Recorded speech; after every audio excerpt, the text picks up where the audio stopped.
I noticed on Twitter that Graham Rahal was spearheading really the majority of the goods for the auction, and I saw something on there where his father was giving up a race-worn helmet, and if I remember reading it right, it was like one of a kind. And in my helmets, I don't do anything with them. I keep them myself. I do trade out with some other drivers from time to time, but helmets are so sought after and can raise the most money that when I saw that Bobby Rahal was giving up a helmet, it just triggered something in me, and I'll wear the helmet this weekend, and I have a sticker to go on my visor with the Lionheart thing and a Dan Wheldon on it and stuff. So I'm excited to wear the helmet. Hopefully they can go to victory lane and be worth every cent possible before it goes up on the auction.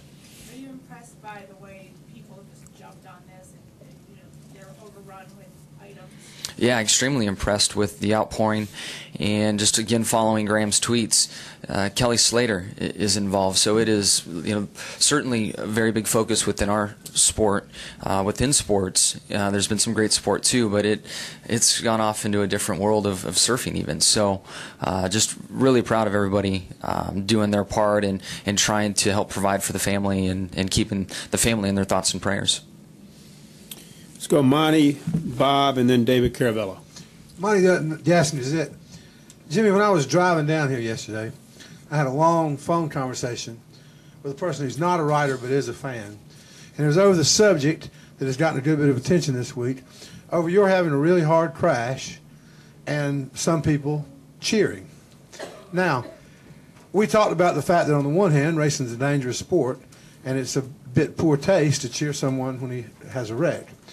On the other hand, we talked about the fact that in a college football game, if they have to peel the quarterback off the AstroTurf, the other team doesn't want the quarterback to be hurt, but they were really giddy when it happened. Sure. So neither of us was the guy who about knocked the wall down.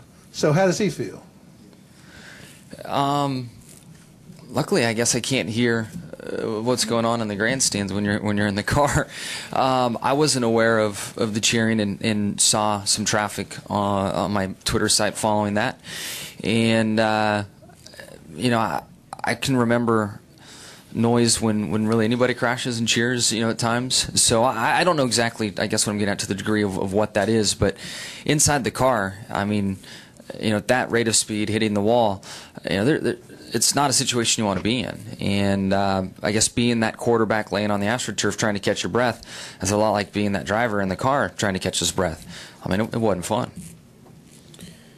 Let's go Bob, David, and then Marty. Go ahead, Bob. Bob Hocker, Scene Daily. There's been some talk among, I guess to say, fans that trying to pass Ryan Newman with 10 laps left when they're with such little time left in the race might not have been the right move. I mean, do you feel like you made any sort of mistake, or should have just settled for where you were running at that point in the race? Yeah, settling with where you're running in the race to preserve points is just not something I've ever done. I mean, I needed every point I could get. The 99 was up there running well. The 29 just passed the 39. And I had made passes inside of cars all night long in 1 and 2 and didn't have any issues. So, I mean, yes, you can look back now and say, sure, 8th or wherever I was running is a heck of a lot better than 34th. But we've got to race and we got to go get every point that we can. And I was faster than the 39. I watched the 29 took a couple laps to work his way by, and I felt like I was in a position to do the same thing. And the 4 car knew that I was in an overtaking position, and I felt like I was going to have his drafting help on the straights, which I did coming down the front straight into that corner. So I really felt like things were going in the right direction for me to roll around the bottom and pass the 39, and clearly that didn't happen. So.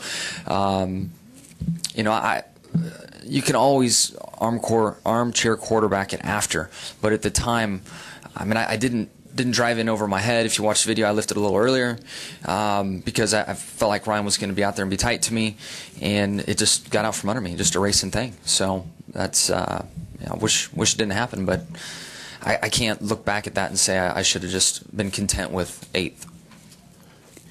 Got 2 more questions on our schedule here. We got David and then Marty.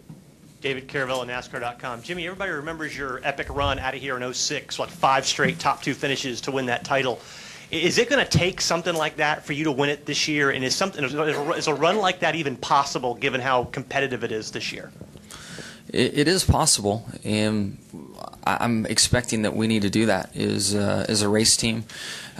Fortune can come and go for any of the drivers at any of the tracks. There's a lot of focus on this weekend's race, but Martinsville has, its things. Then we go to Phoenix at some point, and we're all not sure what to expect in Phoenix. So, things will develop over the next 5 races, but myself and this team are looking at it that we need to be on fire these next 5 to give ourselves a chance to win this thing. Final question, Marty. Marty Smith, ESPN. Jimmie, how does a tragedy like we saw last weekend at Las Vegas impact you as a competitor coming back to the racetrack to do your job, especially at a place where there's so much unknown?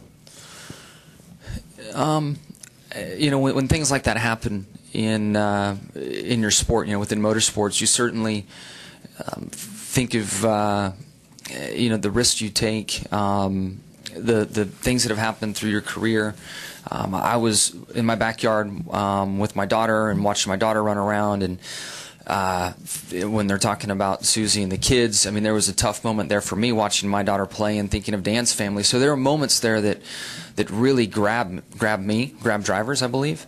Getting in the car on Monday at the EFI test that we ran, deep in the back of my mind, just thinking about things. Then there's my marks into the wall off of turn 2, and I'm like, man, I had a bad angle. I hit pretty hard.